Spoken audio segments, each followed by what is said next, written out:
Halloween approche. En Corée, les fantômes n'existent pas. Mais il y a autre chose. Si vous avez déjà vu le drama Gobelin, alors vous en connaissez déjà un.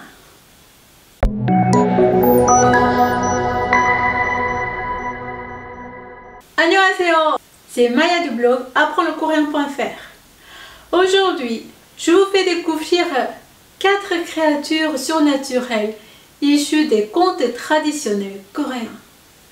Et parfois bien plus effrayants que les fantômes. 귀신, 도깨비, 구미호, 저승사자. Restez bien jusqu'au bout. Je vous poserai un petit quiz à la fin. 귀신. En Corée, en 귀신, c'est l'âme d'une personne décédée, ou parfois une sorte d'esprit avec les pouvoirs surnaturels. Ces esprits-là occupent une place très importante dans la culture coréenne. Cela correspond à peu près aux fantômes.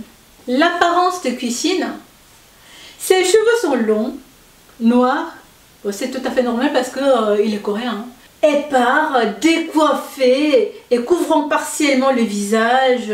Son visage est pâle, sans expression. Il peut avoir des traces de sang sur les lèvres et sur son hanbok.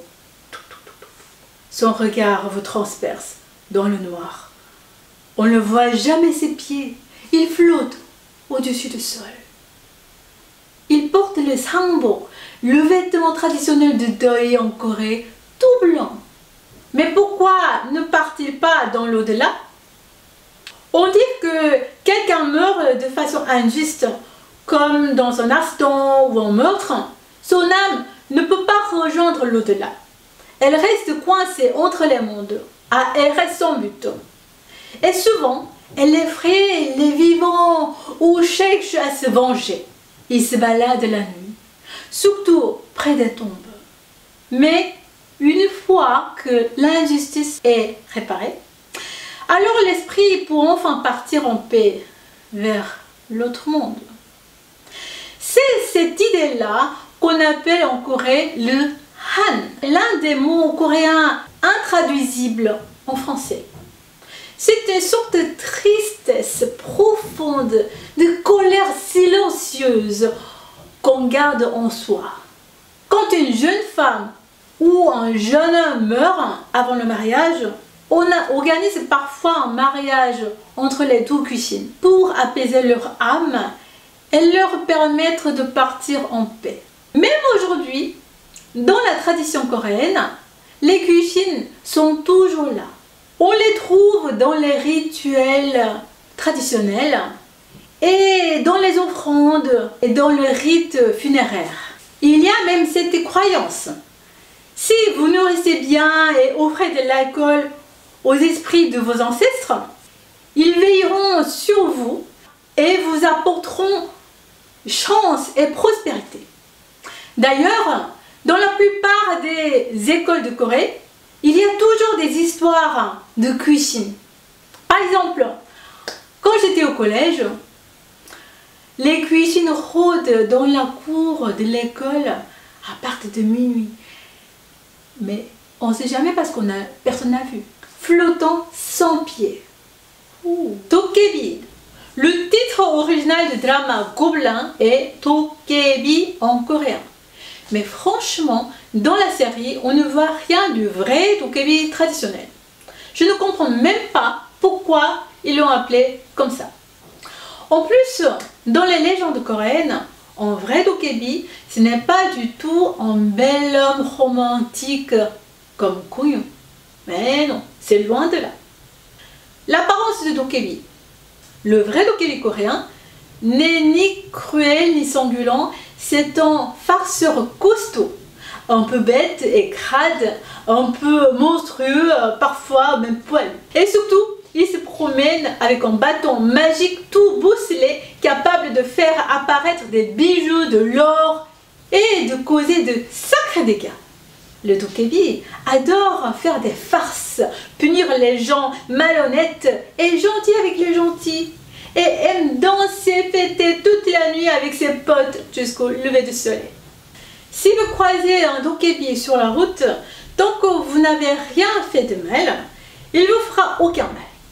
Au contraire, si vous êtes gentil et honnête, il pourrait même devenir un bon ami et vous confier une pluie d'or. Je vous raconte une histoire de dokebi. Il était une fois un vieil homme avec une bosse au visage, gentil et généreux, parti couper du bois dans une montagne. Mais la nuit tomba et il dut passer la nuit dans une vieille cabane isolée. Quand il fit tout noir, il commença à avoir peur. Alors, il se mit à fredonner doucement une chanson.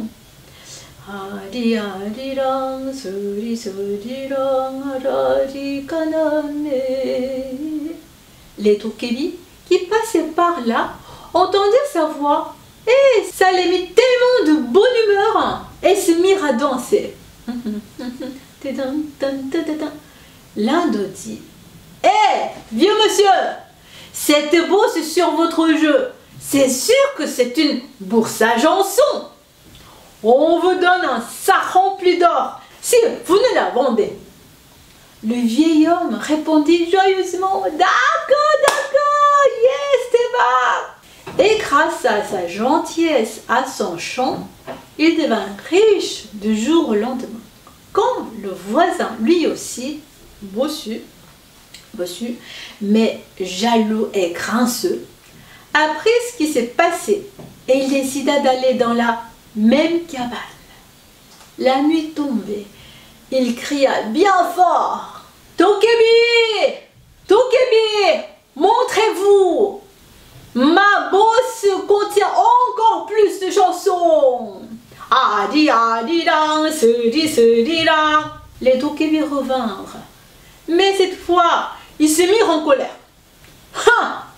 Tu crois vraiment qu'on va se faire avoir 2 fois? Tu veux une bosse pour chanter? Très bien, on va t'en donner une autre. Oh! Ils lui collèrent une 2e bosse sur l'autre joue. Depuis ce jour-là, le vieux grinçeux dut vivre avec 2 bosses au visage. C'est là l'origine du proverbe coréen. 혹 때려갔다가 혹 붙이고 왔다. Ça veut dire parti pour enlever une bosse, revenu avec une de plus. Ça exprime de façon imagée une situation où l'on essaie de résoudre un problème, mais où l'on finit par l'empirer les choses ou subir une perte encore plus grande. Kumiro. Le kumiro, c'est un renard à 9 queues. Ku, ça veut dire le 9. Mi, ça veut dire que. Et Ho, renard en hanja.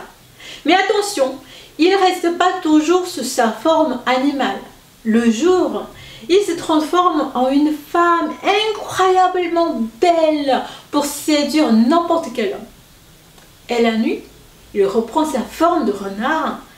Elle leur arrache le foie pour le manger. Elle est irrésistible, mais terriblement dangereuse.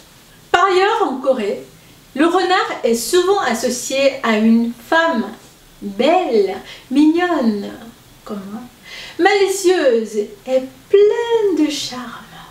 Quand j'étais petite à Séoul, il y avait une série télévisée très connue qui s'appelle 전설의 고향. Le kumiro était un personnage qu'on voyait souvent dans cette série. Avec ses longs cheveux blancs, décoiffés, des yeux effrayants, des dents aiguës, prêtes à mordre.